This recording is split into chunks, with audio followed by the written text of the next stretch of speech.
국내 최초 나일론 교사를 위한 팟캐스트 방송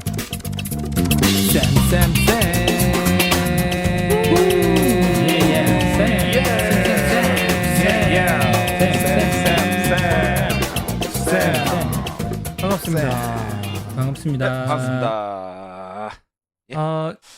연일 여기저기 곳곳에서 아주 산발적인 집단 감염 사태가 이어지고 있습니다. 아이고 윗동네 얘기지. 부산은 청정이야 청정. 수도권 인천하고 동거보러 가지 마. 네, 우리 인천. 수도권은 인천 수도권 굉장히 그쵸. 위험하게 되고 있습니다. 그런데 어. 나쁜 쌤 이야기 잘한 게 말이죠. 어. 무슨 조그만한 몇십 명 모이는 요런 단위에서 그런 집단 감염이 일어나고 있는데 하루에도 수백 명씩 전국 수십만 명이 모이고 있는 학교발 집단 감염은 등교 개학 이래 단 한 건도 일어나지 않고 있다는 건 우리 선생님들의 어마어마한 노력 때문입니다. 이거.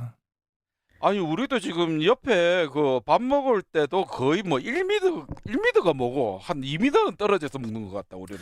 아니 확률적으로 학원에서 터지고 어디서 터지고 양로원에 터지고 어르신들 계신 데 터지고 막 이렇게 곳곳에서 터지고 있는데 애들이 하루에 몇십만 명씩 모이는, 물론 3분의 1 등교 3분의 2 등교하는 데도 있지만 그렇지. 전국적으로 이렇게 모이고 있는데 이렇게 학교 발은 한 건도 일어나지 않고 있다는 거, 이건 선생님들이 지금 방역에 엄청나게 지금 신경을 쓰고 있다는 얘기예요. 아유, 방역 때문에 정신이 없지 뭐.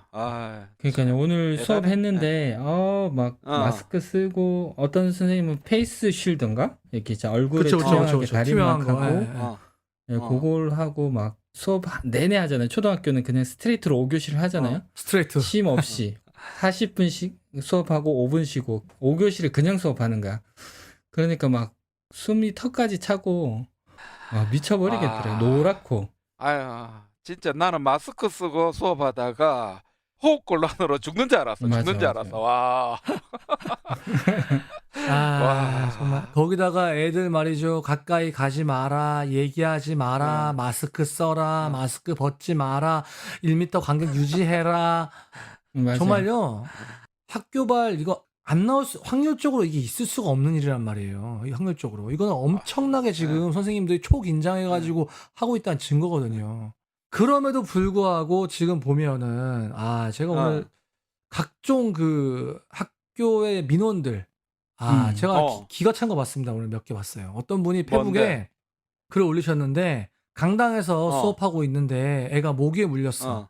당연히 이제 강당 다 창문 열어놓고 수업해야 되거든요. 그렇죠. 그렇겠지. 그러니까 이제 모기에 물리니까 이제 민원이 와가지고 애들 모기에 물렸는데 대책 수립해달라고 학교에서. 아유. 이런 민원.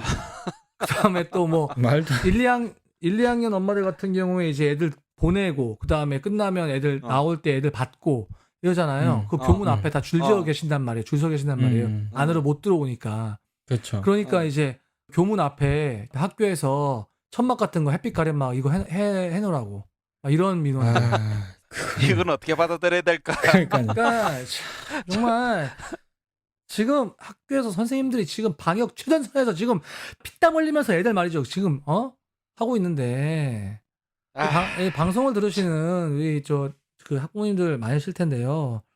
대부분 이제 부모님들이 또 같이 고생하고 있잖아요. 같이 그쵸. 고생하는데 진짜 몇몇 학부모님의 이런 그 전화 한두 통이 참 이게 기운을 빠지게 하는 것 같습니다. 예.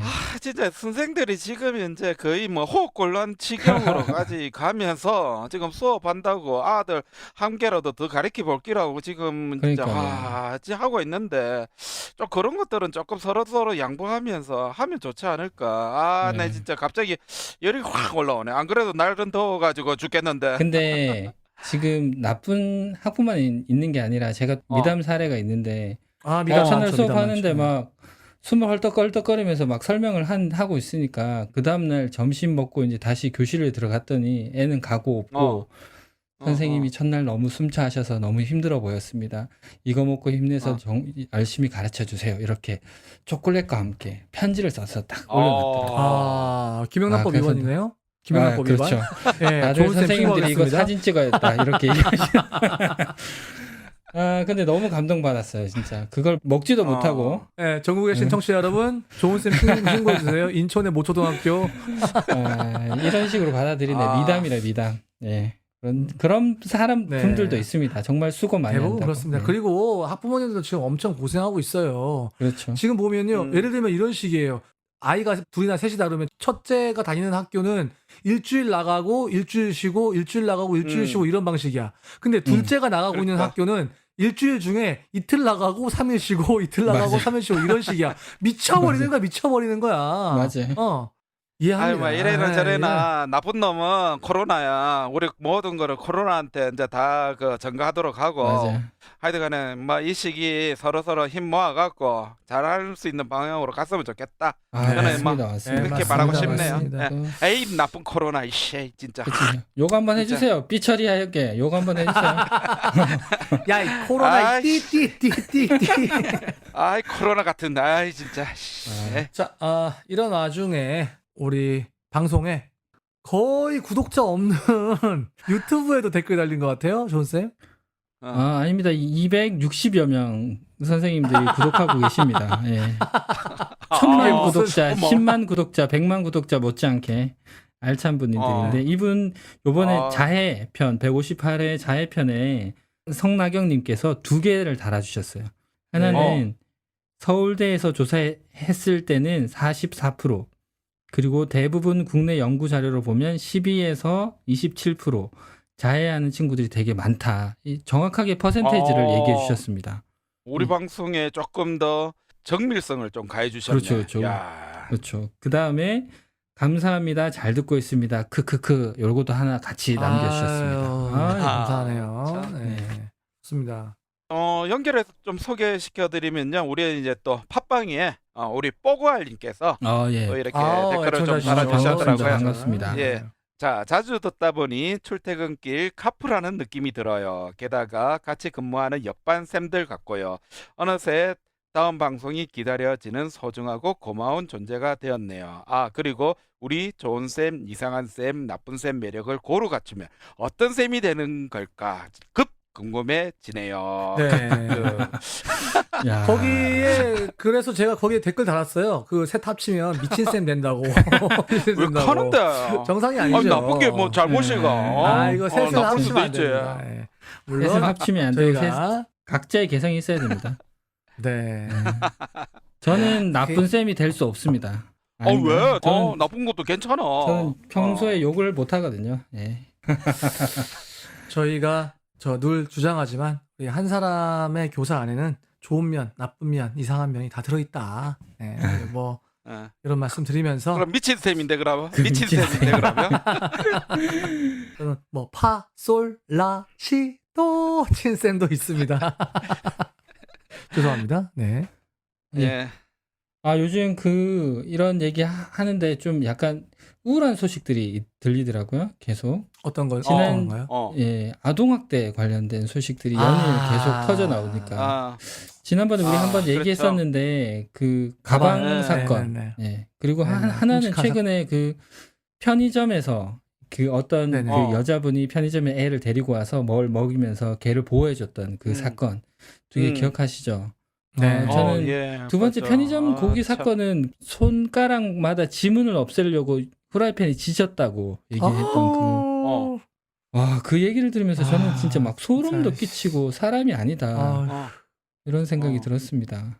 하여튼간에 아동학대라는 이런 것들은 정말 우리가 어떻게 봐야 될지 좀 고민이 되긴 하는데요. 사실 저희들이 오늘 방송이 사실은 아동학대에 대한 얘기인데요. 저는 뭐 요거와 더불어서 좀 우리 학교 내에서 진짜 과연 아동학대를 당하고 있는 학생들을 우리가 어떻게 구별해내야 될지 이런 것들도 한번 고민해 봐야 될 것 맞아요. 같아요. 그렇죠, 그렇죠. 예. 그 딱 본다고 얼굴에 나 아동학대 당하고 있습니다. 그 쓰여 있는 건 아니잖아요, 사실은. 그렇죠. 그러니까 거기다가 뭐 요즘 코로나 시대다 보니까 애들을 만나기도 쉽지 않아서 맞아요. 사실 이런 부분에 대해서 우리가 팁이 좀 부족한 건 사실이에요. 맞습니다. 네. 그리고 만약에 이게 발견했을 때 우리가 어떻게 해야 되나? 뭐 이런 사실 그런 막막함도 있거든요.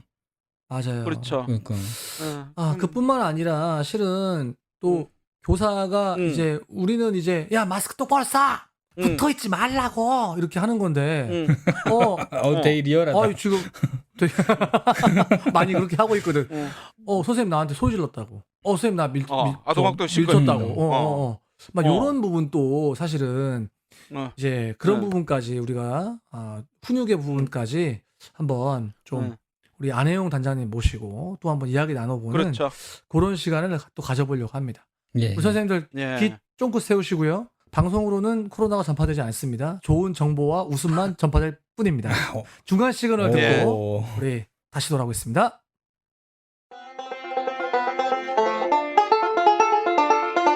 지금 여러분께서는 좋은 쌤, 나쁜 쌤, 이상한 쌤이 진행하는 팟캐스트 방송 쌤쌤쌤을 듣고 계십니다.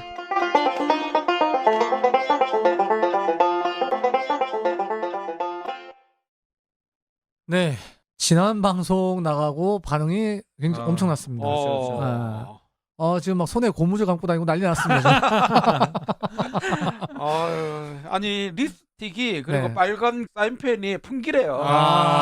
이건 좀 그러니까요. 뭔가 이건. 근데 이게 솔직히 자살시도 이거 몰랐거든요, 사실은. 근데 사실은 몰랐죠, 나는 이 진짜. 두 개념이 이렇게 차이가 있는지를 몰랐어요. 그러니까요. 예. 저도 지난 시간 보고 살펴봤거든요. 네네. 교실에서 혹시 이렇게 긋는 학생이 있는지. 근데 다행히 없긴 했어요. 근데 네. 지난 방송 끝날 때 한번 얘기했던 것 같은데 학생들을 다시 한번 살펴보는 맞아요. 관심을 가지게 된 계기라고나 어. 할까 이 방송이. 아니 근데 저희들이 이제 이런 얘기를 하니까 지금 단장님이 약간 어깨가 네. 지난 시간보다 좀 더 올라가신 것 같다. 어깨 약간 뽕이 그냥 산만해지신 것 같지 않나 이런 생각이 좀 들긴 해요. 네, 왜냐하면요, 우리 단장님이 예. 지난번에 보셨죠? 예. 그거는 다음 편에. 네, 방송을 아시는 분이거든. 그쵸. 방송 아시는 분이에요. 방송 체질이셔서 예. 애청자들이 원해서 또 어쩔 수 없이 오늘도 모셨습니다.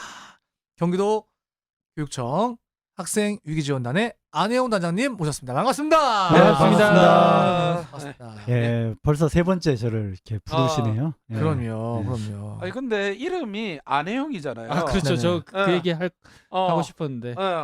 별로 안 할 줄 알았더만 많이 하시네. 예, 나 안혜용. 예, 이름은 혜용입니다. 성이 아니잖아요. 혜영. 예, 혜영. 혜영. 아. 성을 잘씨로 바꾸시는 거 어떻게 생각하십니까? 잘해요. 잘해요. 예, 예. 좋습니다. 예. 예. 제가 지난번에 립스틱 얘기 들으면서 있잖아요. 예. 초등학생들 여자애들이 그 빨간색 사인펜으로 실제 상처가 난 것처럼 네. 흉터를 막 그리고 네. 막 얼굴도 그려. 네. 흉터를 막 그리고 하면서 그 빨간색을 이렇게 칠하는 것이 혹시 좀 그런 색깔을 보면서 전에 말씀하셨던 그런 쾌감, 좀 그런 것과도 좀 연관돼 있지 않나. 그런 것도 확인 질문할 수 있죠. 아. 이거 하고 나니까 기분이 어떠니? 어. 예, 그래서 페이스 페인팅 아니야? 예, 아이가 만약 그런가? 그걸로 기분이 좋아졌다. 아. 그러면 또 자해의 한 방법을 볼 수 있죠. 어. 예, 그래서 중요한 거는 선생님들이 예단하는 건 위험해요. 그래서 물어봐야 돼. 직접 물어보는 예, 거. 물어봐라. 예, 그래서 자꾸 선생님들이 뭘 공부하고 나면 자꾸 예단하려고 하는 것은 별로 바람직하지 않아요. 또 역시나. 페이스 페인팅이지 이렇게 물어봐도 돼요? 그보다 더 좋은 질문은 그거하고 기분이 어떠니? 이거 한 목적이 뭐니? 아니면 이거 하니까 무엇을 위해서 했니? 이렇게 묻는 게 낫죠. 그런데 그냥 재밌어요 하면은 그건 네. 아무것도 아닌 건데 아니고. 했는데 이러니까 뭐 스트레스가 풀려요. 예, 예. 이러면은 예. 아니 뒤집게 근데 봐야겠네요. 페이스 페인팅에도 애들 기분 좋아지고 그렇지 않나요? 예, 좋아질 수 있는데 그걸 늘 힘든 상황에서 이렇게 전환하는 용어로 쓰느냐, 아니면 그냥 이거 하면서 좋아지느냐, 예, 이게 차이가 있죠. 뉘앙스를 잘 읽어야 되네. 예, 예.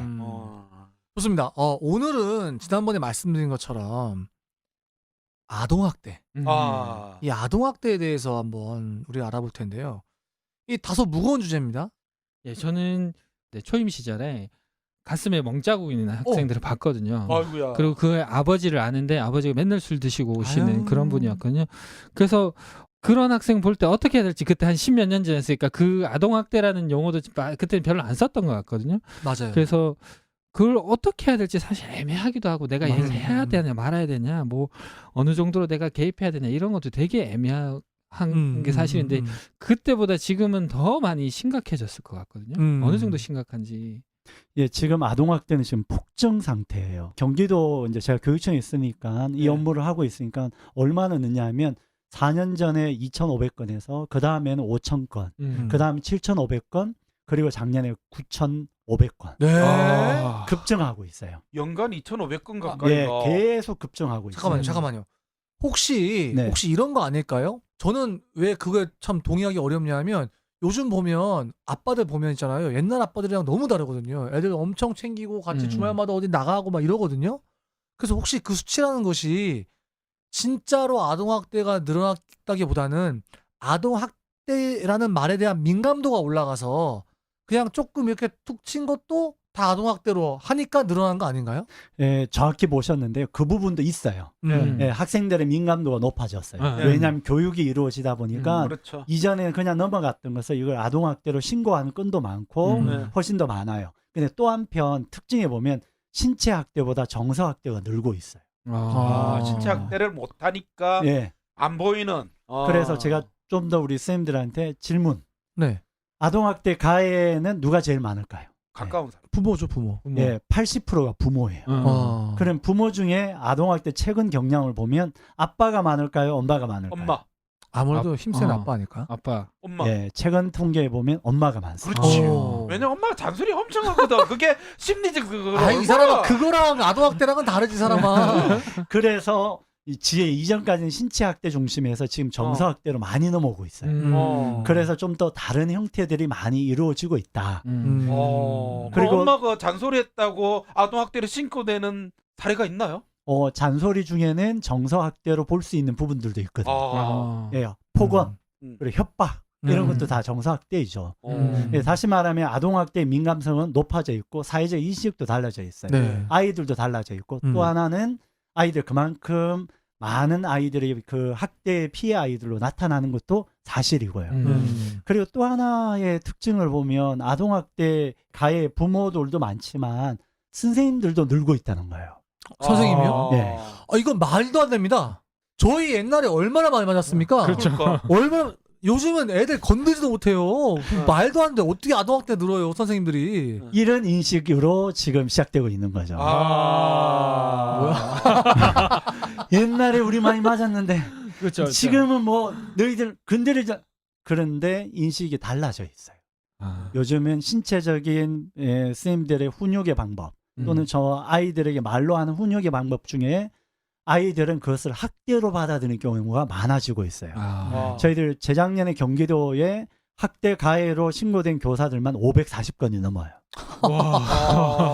야, 이건 좀 그래요. 예, 학교 현장에서는 이 문제로 굉장히 힘들어하고 있어요.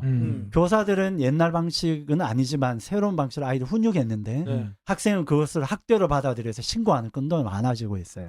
그래서 교사들이 수업 배제가 되고 네. 조사 작업이 이루어지면서 많은 선생님들이 힘들어하고 상처가 되는 경우들도 늘고 있습니다. 그래서 분명하게 아동학대에 대한 개념도 정리할 필요가 있는 거죠. 전반적으로 보면 아동학대가 늘고 있고 그 가해 부모들도 늘지만 교사로 신고된 건도 늘고 있다라고 보시면 될 것 같아요. 아니, 그러면은 도대체 아동학대란 게 개념이 정확히 뭡니까? 왜냐하면 저희 초등에서는요, 요즘 들어서 이슈가 되고 있는 게 뭐냐면 이제는 뭐 때리는 거는 말할 필요도 없고 그냥 야, 너 똑바로 안 해. 이렇게 큰 소리만 쳐도 저거는 정서학대다. 이렇게 해버려가지고 정말 옴짝달싹을 못하는 그런 경우들이 많은데 이것도 아동학대 맞습니까? 다 어디까지 아동학대입니까? 그러니까 이제 아동학대 개념이 굉장히 지금 애매한 경우가 많아요. 네. 그렇죠. 그래서 제가 오늘 선생님들에게 팁으로 드릴 것 중에 하나가 바로 학생들에게 건강한 훈육법이 좀 필요하다는 거예요.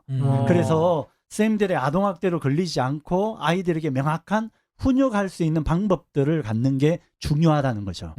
그것 때문에 제가 또 맞지 않겠습니까? 시그널 나왔네요. 네. 시그널 나왔어요. 그러면 이제 법적으로 봤을 때 음. 아동학대다 아니다 이것부터 좀 정리를 하고 나가야 되지 않을까 이런 생각이 네네네. 들거든요. 그래서 아동학대와 아동학대 범죄는 달라요. 예. 네, 그래서 잠깐만요. 아동학대와 아동학대 범죄가 다르다고요? 네네. 법률적으로 보면 아동학대 범죄는 네. 바로 양육자, 예. 이게 음. 부모들에 의해서 이루어지는 것을 아동학대 범죄라 하고 성인에 의해서 이루어진, 쉽게 말하면 우리 부모는 아니지만 성인들에 의해서 이루어진 것을 아동학대로 보고 있어요. 그래서 크게 나누는 거죠. 예. 아동학대 범죄는 양육자, 예. 그리고 아동학대는 성인. 제가 이제 질문을 하나 하겠습니다. 네네. 지금 학교는 학교 폭력과 아동학대가 막 혼돈이 되어 있어요. 이걸 아동학대로 다뤄야 돼? 학교 폭력으로 다뤄야 돼? 이거 가지고 막 헷갈려요. 자, 지금부터 그 애매한 것을 정리하겠습니다. 네. 저의 별명이 애정남입니다. 애매한 것을 정리해주는 남자로. 좋습니다. 자, 네. 질문하겠습니다. 우리 반 학생이 초등학교 3학년인데 네. 학교 끝나서 놀이터에 놀다가 네. 지나가던 아저씨한테 맞았어요. 네. 이건 학교 폭력일까요? 아니면 아동학대일까요? 아동학대죠. 아동 아동학대죠. 아동학대. 100% 아동학대죠. 어. 아동학대입니까? 네. 왜 그러면 학교 폭력이 아니죠? 그거는 학생들 간에 이루어진 게 아니잖아요. 자, 여기서 이제 헷갈립니다. 정리합니다. 둘 다입니다. 왜 그럴까요? 첫 번째, 학교 폭력 예방에 관한 법률에 의하면 네. 학교 폭력에 해당되는 것은 학생이면, 폭력의 대상이 학생이면 다 학교 폭력으로 다루어야 돼요. 옛날까지는 학생에 의해 그만 학폭을 다루었던 것을 네. 법률이 개정되면서 학생이 피해 학생이라도 다 학폭으로 다루게 되어 있어요. 야. 그러면 가해 처벌을 못 하잖아요. 그렇죠. 그렇죠. 네. 그래도 피해자 보호 조치를 요청하면 해줘야 돼요. 왜냐하면 학교 안전공제를 통한 피해 보호 조치를 받을 수 있기 때문에. 다시 말하면 이 사안은 둘 다 다루어야 돼요. 학교 폭력으로도 다루어야 돼요. 그래서 학교 폭력 담당자들은 그 부모에게 혹시 학교 폭력으로 다룰까요? 물어봐서 요청하시면 피해자 보호 조치를 분명히 해야 됩니다. 그러니까 학교라는 공간을 벗어났는데도 불구하고 학생이 폭력을 당했다. 그럼 학교 폭력이 되는 거예요? 그렇죠. 공간과 상관없어요. 아 그러면 이거는 너무 범위가 넓어지는 거 아니에요? 그게 이제 법률의 한계점이기도 합니다. 그래서 지금 현재는 학교폭력법에 의하면 학생이 어디서든 폭력을 맞아요. 행사하면 다 학폭법으로 다루게 되어 있어요. 네. 자, 그러면 아동학대는 당연하죠. 성인에 의해서 폭력은 아동학대로 다루어야 네. 돼요. 자, 선생님이 이 사안을 접했어요. 아이고. 학교 폭력으로도 다루어야 되고 아동학대로도 아이고, 다루어야 돼요. 아이고 머리야. 아이고 머리야. 아이고 머리야. 이래서 힘든 거죠.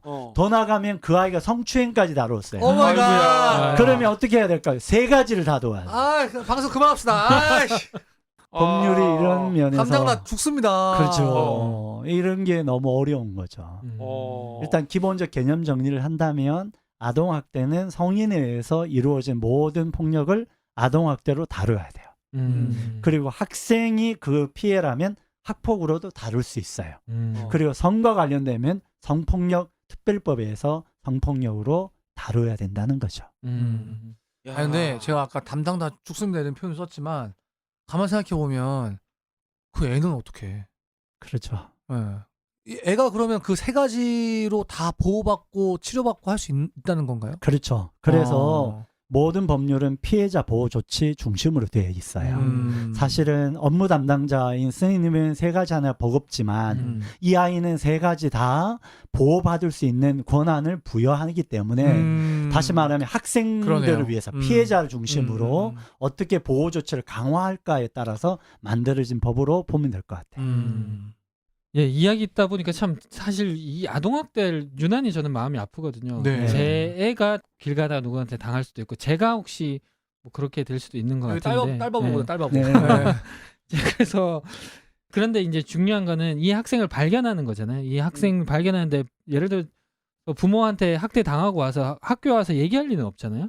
그러니까 우리가 그 학생을 어떻게 발견할 수 있을지, 어떤 그 학생들한테 나타난 징후나 이런 것들이 있을까요?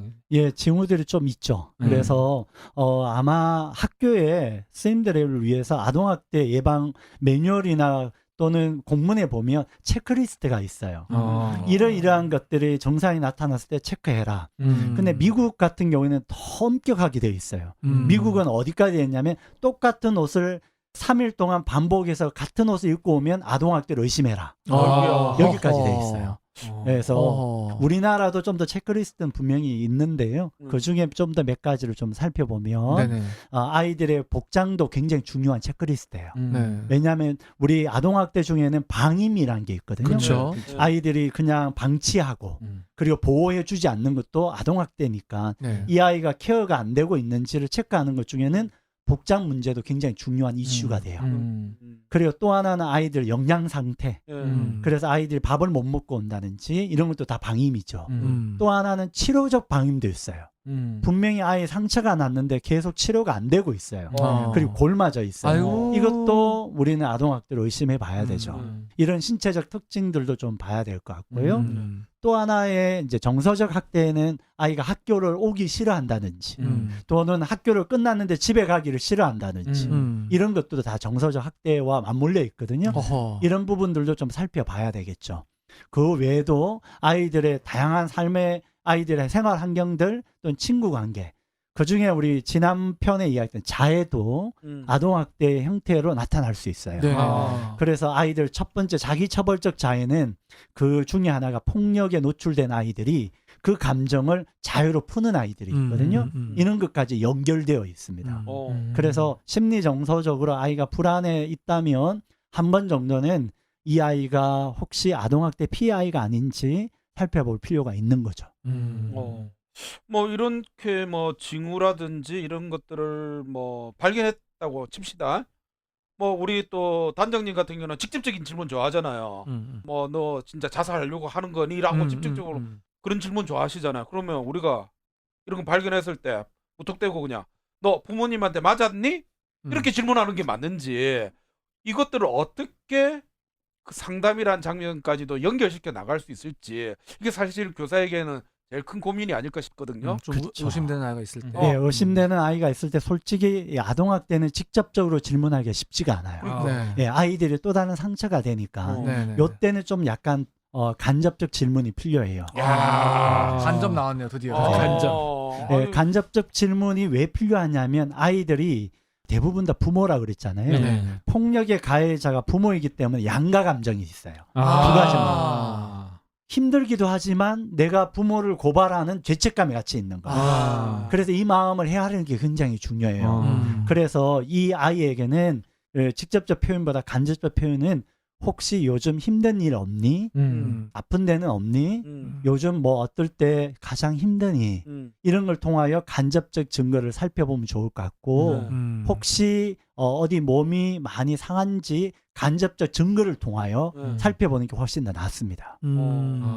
그래서 아이들이 부모한테 맞고 왔어도 넘어졌어 이렇게 할 수 있는 거군요. 빈 거 맞습니다. 어. 아동학대 아이들은 드러내기를 굉장히 힘들어요. 그래서 선생님들이 이 아이의 상태를 살펴보면서 의심에 대한 부분을 갖고 있는 게 중요해요. 그래서 저희들 법률로 보면 아동학대 신고가 아니라 아동학대 의심에 대해서 신고하는 거예요. 그래서 우리는 선생님들이 확실하지 않으면 신고하지 않으려고 해요. 그렇죠. 왜냐하면 내가 괜히 오해하는 거 아니야. 네, 절대 네. 그렇지 않습니다. 법률로 봐도 그렇지만 의심이 되면 신고하게 돼 있어요. 선생님이 증명할 이유가 없어요. 그거는 수사기관이나 전문기관이 이것에 대해서 확실하게 아동학대인지 판단하는 거지 선생님들은 의심이 생기면 신고하는 것이 맞습니다. 아니 그러면은 그렇게 얘기하고 체크해보고 해서 아동학대가 의심됐어요? 그래가지고 저희가 신고를 하라는 거잖아요. 그러면 예. 의심되면 신고를 해라 일단. 근데 부모님 와가지고 신고하면 막 난리치고 막 신고한 거 누구야? 뭐 이렇게 하실 수 있는 거 아닙니까? 아이고, 교문 또 열고 쌍욕하면서 띠띠 뭐게요? 제가 그래서 왔지 않습니까? 또 시그널 나왔네요. 그런 분들이 왔을 때 우리 교사가 어떻게 대응해야 될지 이런 부분을 좀 정리하려고 무섭죠. 네. 그리고 와서 막 일명 진상 학부모처럼 진상. 이렇게 할 때 선생님들이 굉장히 위축되고 힘들어요. 자, 일단 신고는 반드시 112 경찰에만 신고하셔야 돼요. 그래서 신고의 방법은 딱 하나로 정리하시고 네. 그런 부분에 왔을 때 이렇게 하시면 됩니다. 학부모가 와서 그 다음날 난리를 쳐요. 네. 왜 누구야? 당신이 신고해가지고 날 힘들게 했어? 보니까 당신 신고했지? 이렇게 이야기하면 이렇게 하시면 됩니다. 제가 신고한 적이 없어요. 딱 잡아떼세요. 네? 오리발. 오리발 내리는 거예요. 왜냐면 뭡니까? 우리 단장님, 네. 단장님, 우리 선생님들한테 지금 그래도 우리 청취자가 좀 되는데 선생님들 지금 거짓말하라고 하시는 겁니까 지금? 거짓말 하셔도 됩니다. 어. 왜냐하면 법적으로 아동학대는 신고자가 신고했다는 것을 알릴 이유가 없어요. 그래서 어떤 경우에는 가명 처리로 신고해도 됩니다. 다시 말하면 아동학대 신고자 보호 조치 강화로 인해서 신고했다는 것을 알릴 이유가 전혀 없습니다. 다시 말하면 법적으로 보장되어 있는 네. 거짓말할 수 있는 시간입니다. 어허. 딱 잡아떼시는 거예요. 그럼 뻘쭘해지겠다 되게. 네. 당신이 한 적 없어요? 그래도 막 우기는 분이 있어요. 당신 신고했잖아. 안 그러면 내가 대체 왜 이렇게 조사받고 이렇게 힘들어? 그러면 이렇게 한 발 더 나가셔도 돼요. 아버님이 어머님이 신고 당하셔서 지금 조사받고 계신 거죠? 그러면 나는 당신 신고 당한지도 모른다. 예. 나는. 나는 몰랐는데 이제 그 이야기 하시니까 제가 알았으니까 저도 신고 의무자니까 빨리 신고해야 되겠네요. 또다시 112에다 신고하세요. 본인이 신고했다는 것을 전혀 오픈하지 마세요. 대박.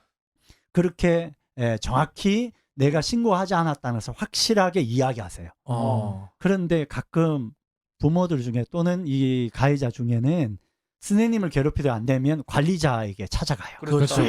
당신 교사가 교사를 관리를 어떻게 했기 때문에 내가 신고를 해서 이렇게 난리를 쳐요. 요즘은 다이렉트야. 네. 바로 교장실이야. 교장실로 바로 가요. 그러면 또 우리 순진한 교장선생님은 우리 스님들이 신고 의무자라서 어쩔 수 없이 신고했어요 하면 될까요? 안 될까요? 안 되지. 안 되죠. 절대 안 됩니다. 왜? 신고자의 신변 보호를 안 하고 신변을 누설하면 500만 원 이하 처벌을 내려요.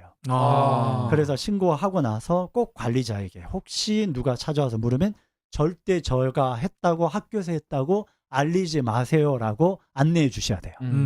그래야 학교가 보호받을 수 있어요. 자, 그래서 아동학대는 신고자들의 신변이 철저히 보장될 수 있도록 해주는 게 중요해요. 그런데 이 부모들이 안 가고 내 퇴근하는데 계속 와서 괴롭혀요. 어머나. 그럼 어떻게 해요? 우리 너무 무섭잖아요. 너무 무섭죠. 그럼 어떻게 해야 될까요? 112 또 전화합니까? 또 어. 112에 전화하셔야 돼요. 전화해서 어떻게 하냐면 아동학대 신고자인데 신변보호 요청한다고 신변보호 요청을 하셔야 돼요. 그러면 완전히 자기가 했다는 게 밝혀지는 거 아닌가요? 경찰에게만 밝혀지는 거죠. 왜냐하면 신변보호 받아야 되니까. 우리 경찰은 아동학대 신고자들의 신변보호 요청에 대해서 반드시 응하게 되어 있어요. 그럼 경찰이 출동할 거라고요. 그래서 경찰이 출동하면 이렇게 우리 스님들 보시고 가끔 경찰들 중에 덩치도 이렇게 지금 이상한 스님처럼 또는 좋은 선생님처럼 덩치가 좋으니까 무슨 신변보호 요청 그냥 가세요 하면 이렇게 하시면 됩니다. 핸드폰 꺼내세요. 그리고 녹음 기능 켜세요. 그리고 경찰에게 묻습니다. 이름이 뭐예요? 소속이 어디죠? 신변보호 요청 거절한 거죠? 예라고 대답하세요. 그렇게 해서 녹음해서 또 경찰에 신고하시면 됩니다. 그렇게까지 할까요 경찰이 근데? 네, 그래서 이 말의 핵심은 뭐냐면 아동학대 신고자들은 신변보호 요청은 권리입니다. 우리는 지금까지 아동학대 신고 의무 교육만 했어요. 본인이 보호받는 권리에 대해서는 한 번도 교육받아 본 적이 없는 거죠. 맞아요. 그렇죠. 자, 그래서 선생님들 신고 의무는 굉장히 중요합니다. 그래야만 우리 아이들을 보호할 수 있는 거죠. 반대편으로 여러분의 권리는 보장받을 수 있다는 것을 기억하면 좋을 것 같습니다. 들으면서 계속 질문들이 계속 샘솟더라고요. 네네. 근데 제가 질문하려고 하면 나쁜 쌤 이상한 쌤이 계속 이렇게 치고 들어와가지고 제가 할 말이 없는데 그게 내 캐릭터잖아. 자꾸 치고 들어오니까 단장님께서 할 말을 다 못하신 것 같은 아쉬움이 들었어요. 다 하던데요? 굴하지 않고 다 하시던데요? 그래서 아까 앞에서 잠깐 나왔는데 그 교사의 아동학대 그 범위 경계 요거랑 맞물려서 훈육법 요거도 얘기해 주신다고 했는데 자꾸 나쁜 쌤 이상한 쌤이 말 태클 해가지고 네, 뭐, 그 부분 좀 얘기해 주시면 좋겠습니다. 예, 우리가 지금 우리 교사들이 어쨌든 시대가 바뀐 거거든요. 네, 옛날에는 진짜 때리기도 하고 또 학생들도 맞는 것에 대해서 문제 제기 없는데 엄청 맞았습니다, 그죠? 진짜. 네. 거의 뭐 몸뚱이 하나씩 부러져야 하루가 시작되는 그렇죠. 그런 시대에 네. 살았지만 네. 어쨌든 세월이 달라져 있어요. 네. 거기에 따라 선생님의 방식도 바뀌어야 되는 거죠. 네. 옛날 방식을 고집할 수 없는 거죠. 네. 그런 의미로 훈육법이 굉장히 중요합니다. 그래서 새로운 시대에 맞는 훈육법이 필요한데요. 제가 우리 선생님들 위해서 몇 가지 훈육법 팁을 알려드리고자 합니다. 자, 첫 번째. 아이들 훈육할 때는 반드시 아동 학대가 아닌 훈육법.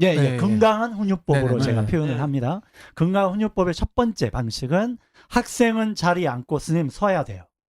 쉽게 말하면 눈높이가 달라야 돼요. 눈높이가 선생님이 위에 있어야 돼요. 왜냐하면 훈육은 권위의 상징이거든요. 우리가 수평적 관계로 해야 될 때와 훈육의 관계에 해야 될 그 시스템이 달라져야 된다는 거죠. 그래서 선생님은 딱 쓰고 학생은 앉고 선생님 눈높이가 높아야 돼요. 이걸로부터 첫 번째 시작이에요.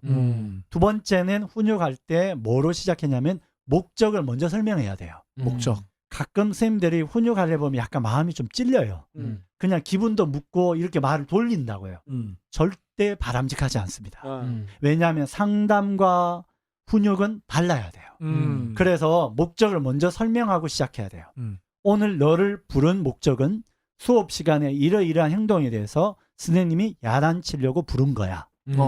왜냐하면 예측 가능하도록 도와줘야 돼요. 아, 지금 내가 야단 맞으려고 왔구나. 이래야 아이가 마음 준비가 되는 거죠. 다시 말하면 헷갈리게 하지 말라는 뜻이에요. 자, 세 번째.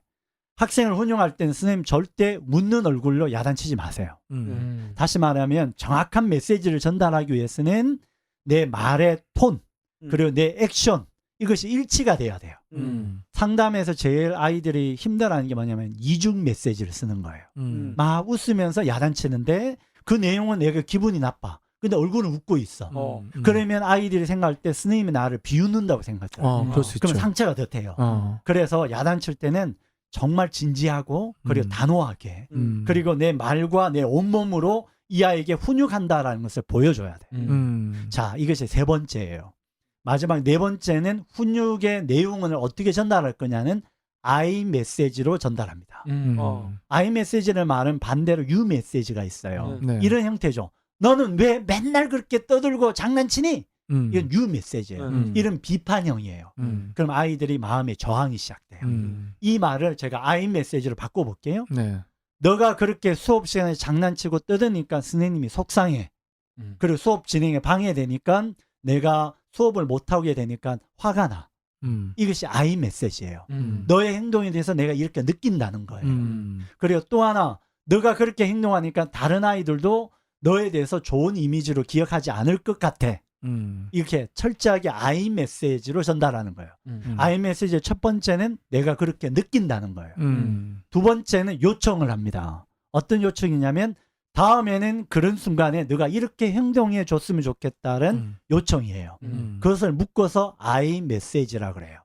자, I 메시지를 요약하면 너가 행동에 대해서 선생님이 어떻게 느끼는가의 감정을 전달하고 네.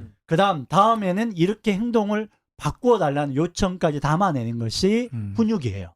자, 정리하면 훈육법에 선생님들이 기억해야 될 것은 학생은 앉고 선생님 선다. 눈높이 굉장히 중요해요. 네. 두 번째는 목적을 먼저 설명하고 시작해야 돼요. 세 번째는 웃지 않고 내 모든 메시지가 온몸으로 전해져야 돼요. 네 번째는 I 메시지로 전달해야 돼요. 그런데 주의사항 하나 있어요. 야단칠 때는 야. 5분 이상 하면 안 돼요. 저는 더 줄여야 돼요. 3분 이상 하면 안 돼요. 왜요? 5분, 3분 넘어가면 잔소리가 됩니다. 요즘 아이들이 제일 싫어하는 게 잔소리예요. 집에서 너무 많이 듣거든. 그래서 이 훈육법이 아이들을 건강하게 생활을 지도하는데 굉장히 중요해요. 아니 약간 그 일반적인 거랑 조금 다른 게 있네요. 드라마에도 나오지만 교무실에 선생님 앉아 있고 애 딱 부르면은 선생님 이렇게 얘기하죠. 선생님 너 왜 부른 것 같아? 뭐 이렇게 얘기하죠. 너 자신을 알라. 네 죄를 네가 알겠다. 그런 것 같아. 이런 게 아니고 걔 앉히고 나는 일어서서 내가 지금 이래서 너를 불렀어라고 분명히 얘기하고 그다음에 아이메시지 한다. 좋습니다. 근데 그때 큰 소리 치면은 아동학대인가요?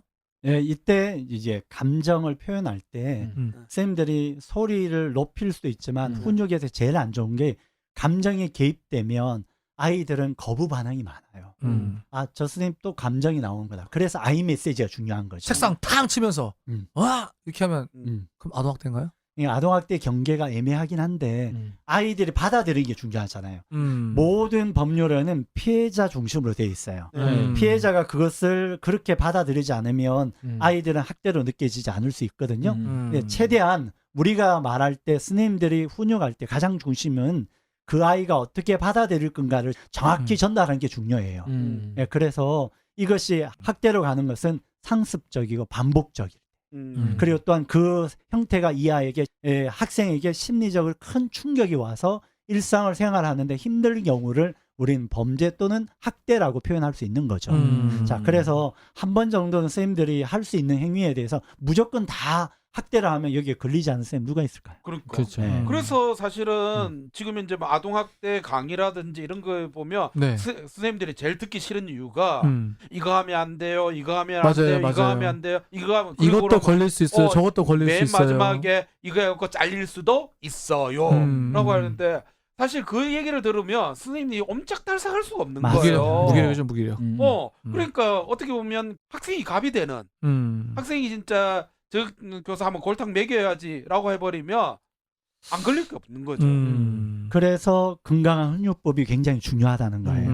이제 아이들이 학생들이 받아들이기에 따라 굉장히 달라지는 이 시대 속에 네네. 우리 선생님들이 이러한 건강한 훈육법을 잃어버리면 사실은 교사가 학생을 훈육하지 않으면 교사의 권위를 잃게 되는 거죠.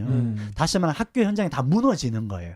그 부분에서 그렇다면 아이들이 받아들이고 그것을 수용하고 건강하게 하는 훈육법을 좀 선생님들이 몸에 익숙해서 그 아이에게 정확한 메시지를 전달하는 거 굉장히 중요할 것 같아요. 근데요, 단장님, 이 초등에서는 그렇게 하면 알아들을 수 있는데요. 중고등학교는 그렇게 하면 애들 그냥 피식 웃어버릴 수도 있어요. 예. 네. 아마 방송 들으시면서 아이고 단장님 우리 학교 와봐서 뭐 이러고 계신 선생님들도 계실 수 있다. 그렇지. 네. 그래서 좀 안타까운 게 이게 이제 학교 문화잖아요. 네. 어느 순간에 지금 약간의 이렇게 아노미 현상 같아요.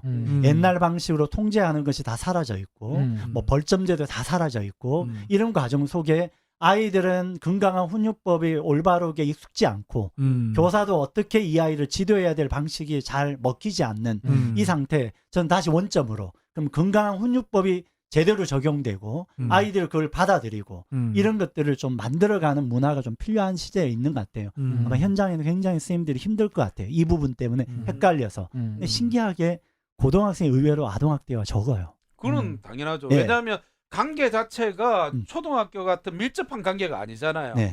아동학대 할 시간이 잘 없어요. 공부하느라 바쁘구나. 아무래도 학교에선 초등학교가 아동학교 신도율이 제일 좀 높죠. 그래서 네. 저희들 건강 훈육법이 필요하다는 거예요. 네, 어릴 네. 때부터 이것이 딱 네. 자리 잡으면 이 아이들에 대한 훈육의 체계가 잡히면 아이들 고등학교 때까지 훨씬 더 안정적으로 이 아이 생활 지도 패턴들이 좀 생길 것 같아요. 그래서 이런 부분들을 저희들 고민 지점에 있는 것 같고 그래도 고등학교 아이들은 어쨌든 설명해내고 또 요즘 고등학교는 또 대학 진학도 있고 이런 것들이 또 생기부 기록 문제도 있고 네. 요즘 또 교권보호 특례법에 의해서 어쨌든 선도위원회 이제는 이제 또 그쵸. 이름이 좀 바뀌었지만 그런 걸로 인해서 통제 수단을 만들기는 하는데 특히 초등은 그 부분이 잘 안 먹히니까 이런 것들이 좀 훈육법이 어릴 때부터 자리 잡아가는 게 중요할 것 같아요. 그러니까 말씀하신 것처럼 초등에서 사실 이게 좀 많이 필요하고 초등에서 교사를 아동학대로 신고하는 건 대부분 아이들이 아니고 부모님이시고 예.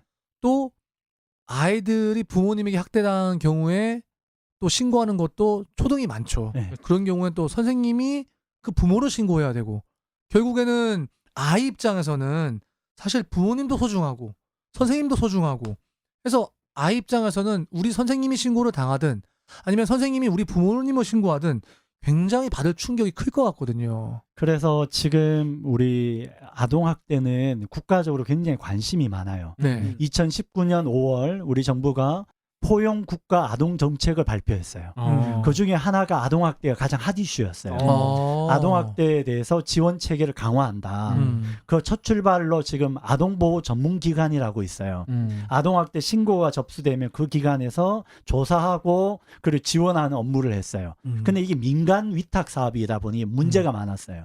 그래서 지금 올해부터 국가 포용 아동 정책에서는 신고 접수를 받고 저희 모든 사안을 조사를 누가 하냐면 공무원이 하는 걸로 전환하고 있어요.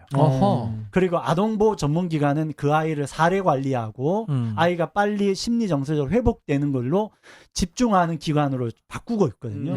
그래서 지금 현재는 어쨌든 국가적으로도 아동의 학대 사건을 누가 관리하고 그 주체에 대한 부분도 명확해지고 있고 그리고 보호 체계도 더욱더 강화되고 있습니다.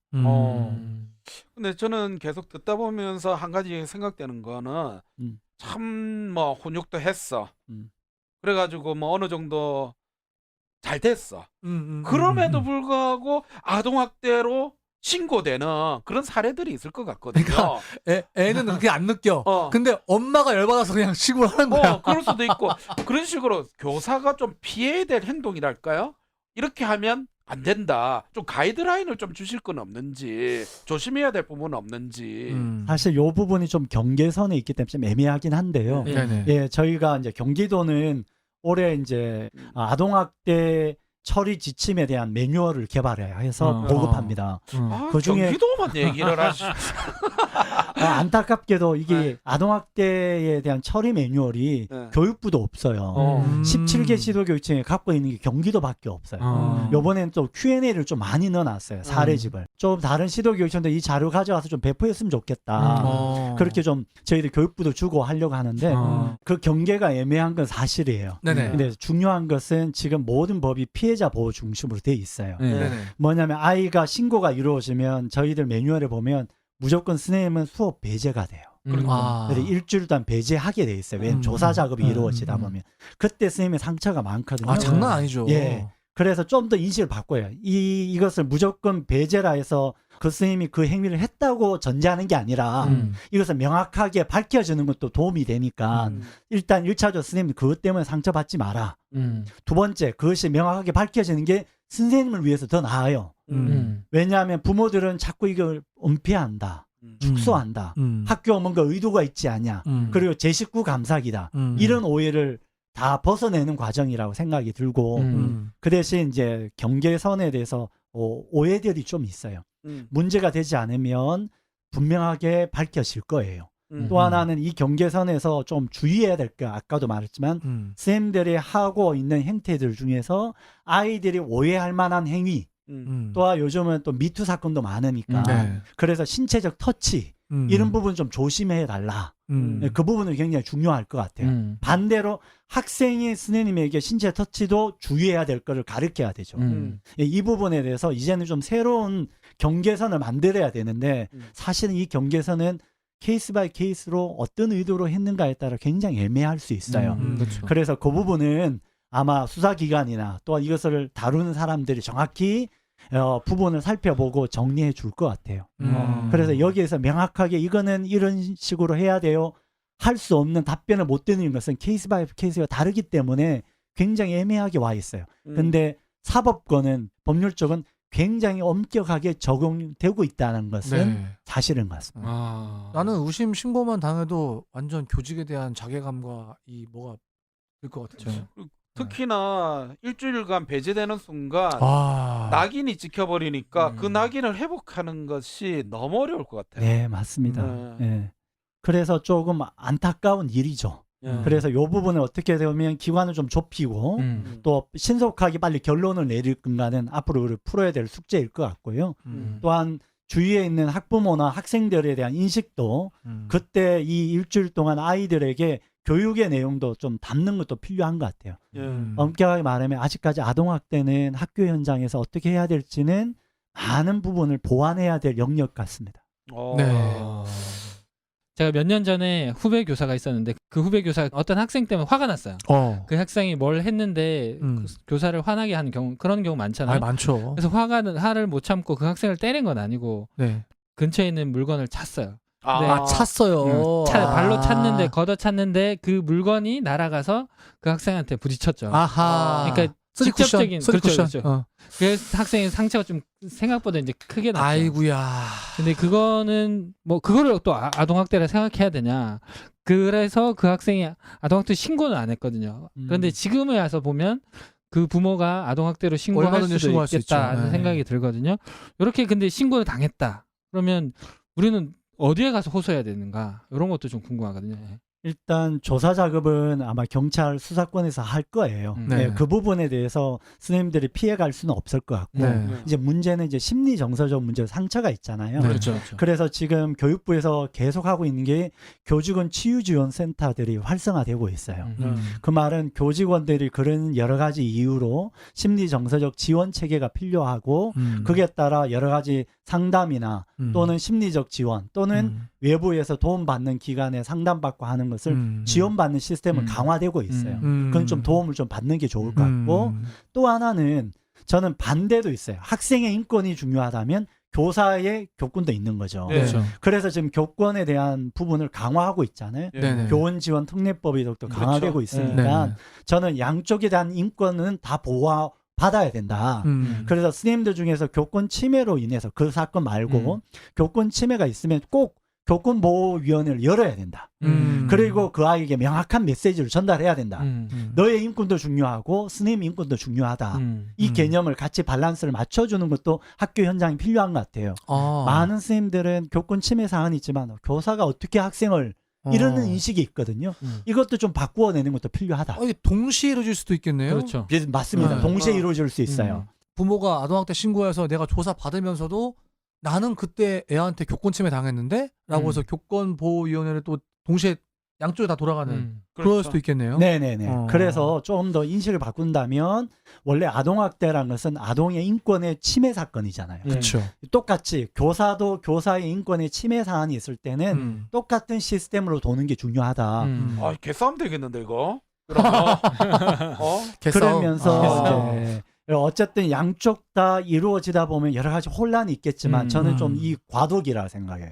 왜냐하면 분명하게 지금은 자꾸 어느 순간에 학생이 갑 또는 학부모가 갑 교사가 의례 개념 이런 개념에서 좀 더 당당한 개념을 써야 학생과 학부모도 교사에게는 조심하고 인권을 인정해주고 교사도 학생의 인권을 잘 지켜주고 이 양쪽의 밸런스를 맞추는 게 굉장히 중요하다고 보는 거예요. 아마 방송 들으시는 학부모님들 중에는 무슨 소리냐, 여전히 교사가 갑이다 이렇게 생각하시는 분들 많을 거예요. 네. 네, 그거는 지금 말씀하신 것처럼 지금이 되게 좀 어떻게 보면 좀 혼란스러운 그런 시기다라고 좀 생각이 들어지고요.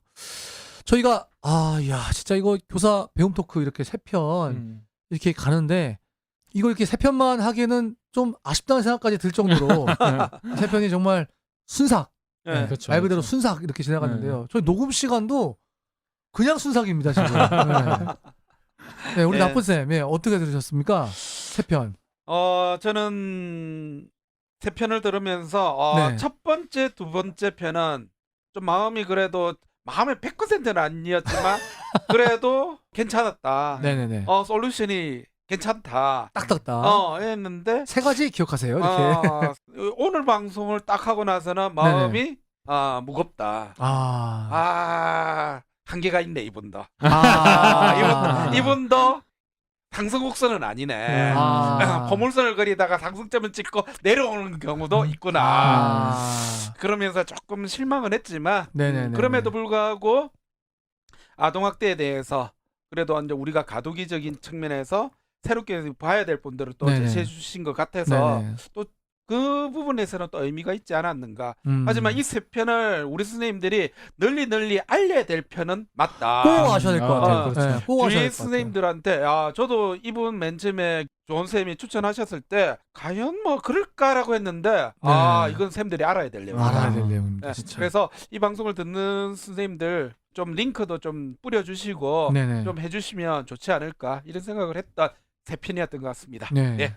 조은쌤, 지금 조은쌤 지금 옆에 필기구만 있으면 당장 지금 메모할 그런 태세로 지금 방송을 들으셨어요. 네. 네, 어떠셨습니까? 저는 이거 들으면서 교사 교육, 학부모 교육 이게 절실히 중요하다는 생각을 좀 네. 많이 하게 됐습니다. 이게 사실 우리만 알아야 될 게 아니라고 앞에도 계속 얘기했는데 우리만 알고 있을 게 아니라 하나의 문화로 정착하려면 교사뿐만 아니라 학부모, 학생들도 이게 삼위일체가 돼서 좀 알고 가야 되겠다는 생각이 들고 이걸 우리 쌤이 그 중심에 있지 않나.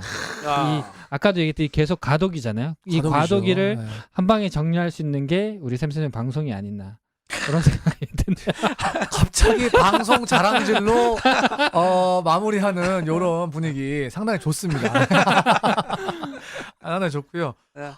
단장님 저는 소감 대신에요. 마지막으로 질문 드리고 싶은 게 궁금한 게 있는데요. 저희가 경찰 신고를 했습니다. 그럼 경찰에서는 이 아이를 데려다 놓고 또 조사를 할 거 아니에요. 그 아이를 데리고 조사할 때 그 아이의 양가 감정, 부모에 대한 죄책감 이게 되게 많을 텐데 경찰에서는 이거를 또 어떻게 조사해서 판단을 내리나요? 저 경찰에 보면 APO라고 있어요. 경찰 서별로 아동학대 전담 경찰이 있거든요. 그 경찰이 조사를 하고 1차 그리고 좀 더 이 아이에 대한 관리 부분은 아동보호 전문기관이 관리하고 있어요. 그 아이에게 상담도 들어가고 이 가족 교육도 이루어지거든요. 처분도 내리면 부모 교육도 같이 이루어져요. 그리고 또 어떤 경우에는 부모로부터 분리해야 될 때가 있어요. 그래서 저희들 교육부에서 하고 있는 것이 가정형 위센터가 있습니다. 가정형 위센터요. 예, 가정형 위센터는 우리 위센터의 기능 중에는 아이들의 상담 기능만 있는 게 아니라 가정에서 떨어져서 숙박도 하고 치유와 교육이 같이 이루어지는 기관이 있거든요. 그런 곳에서 아이들 다양하게 아이들을 치유하는 과정들도 가게 되어 있어요. 그래서 단순히 조사만 하고 끝나는 게 아니라 네. 사례 관리를 이렇게 연계해서 함께 이루어지니까 그 아이가 건강하게 다시 회복할 수 있도록 또 일상의 삶을 사는데 어려움 없도록 지원 체계는 점점 강화되고 있습니다. 그렇게 보시면 좋을 것 같아요. 제가 이 말씀을 드리니까 좀 마음이 좀 놓이네요. 왜냐하면 신고를 했을 때 저희가 그 부모를 처벌하는 게 목적이 아니잖아요. 근데 신고를 했을 때 얘가 더 내 신고 때문에 상처받으면 어떡하지? 이런 걱정이 있었는데 말씀을 들으니까 신고하는 데 있어가지고 조금 부담이나 마음이 좀 놓여지는 것 같습니다. 저는 이 세 편의 이 자살편 또 자해편 이번에 아동학대편 들으면서 이분이 나올 게 더 있다. 저는 이 생각이 들었어요. 나쁜 생각은 반대로 이분은 나올 게 더 있다. 과연 그럴까? 제 생각에는 이분 모셔놓고 학부모 상담에 관한 거를 더 좀 이야기 나왔으면 좋겠다. 요런 욕심이 조금 생깁니다. 당신의 욕심으로 방송을 만들려고 하지 마세요. 네. 왜냐하면 사실은 제가 우리 단장님 만드신 그 조그마한 책자 담임교사를 위한 학생 상담 가이드라는 요 책이 경기도교육청에서 나오는 책인데요. 홈페이지 다운받을 수 있습니다. 요게 있는데 요걸 보니까 학부모 상담에 대한 내용이 아주 디테일하게 잘 되어 있어가지고 한번 또 모셨으면 좋겠다. 이런 욕심도 한번 가져보면서 그러나 이것은 전적으로 청취율 따라 달라진다. 말씀드리고 싶고요. 끝으로 단장님 저희랑 이렇게 긴 시간 이 세 편 이렇게 녹음하셨는데요. 어떠셨습니까? 저도 좀 이렇게 강의하는 거와 또 이렇게 토크하는 거 다르잖아요. 네. 선생님들이 각자가 또 경험들을 이야기해 주다 보니까 마치 현장에 있는 느낌 같습니다. 저도 많이 도움이 됐고 또 하나는 고민도 많이 갖고 가는 것 같아요. 더 많이 좀 더 우리 제도적으로 또는 정책적으로 좀 더 잘 또 구비하고 또 선생님들이 어떤 상황에도 이렇게 잘 학생들에게 집중할 수 있도록 돕는 이런 것들을 좀 노력해야 되겠다는 생각을 하는 기회였던 것 같습니다. 어쨌든 초대해 주셔서 정말 감사하고 저에게도 좋은 배움의 시간이었습니다. 감사합니다. 감사합니다. 이거는 뭐 네. 저희 방송 들으시고 학생들 보시면서 단 한 명의 아이라도 이 방송을 통해서 도움될 수 있는 아이가 있다면 저희는 그것으로 정말 큰 보람을 느낄 수 있을 것 같습니다. 긴 시간 청취해 주신 우리 청취자 여러분 대단히 감사드리고요. 또 3회에 걸쳐서 이렇게 녹음 함께 해주신 우리 안혜영 단장님 다시 한번 감사드립니다. 전국 모든 교육청에 이런 단장님 같은 분들이 많이 생기셔가지고 많은 아이들이 좀 지원받고 도움받을 수 있는 그날이 되기를 소망해 봅니다. 긴 시간 함께 해주신 청취자 여러분, 단장님 너무 감사드립니다. 고맙습니다. 감사합니다. 쌤은 선생님들의 참여로 만들어집니다. 구독, 좋아요, 댓글, 팟캐스트 3종 세트 잊지 마시고 쌤쌤쌤 페이스북 페이지도 많은 방문 부탁드립니다.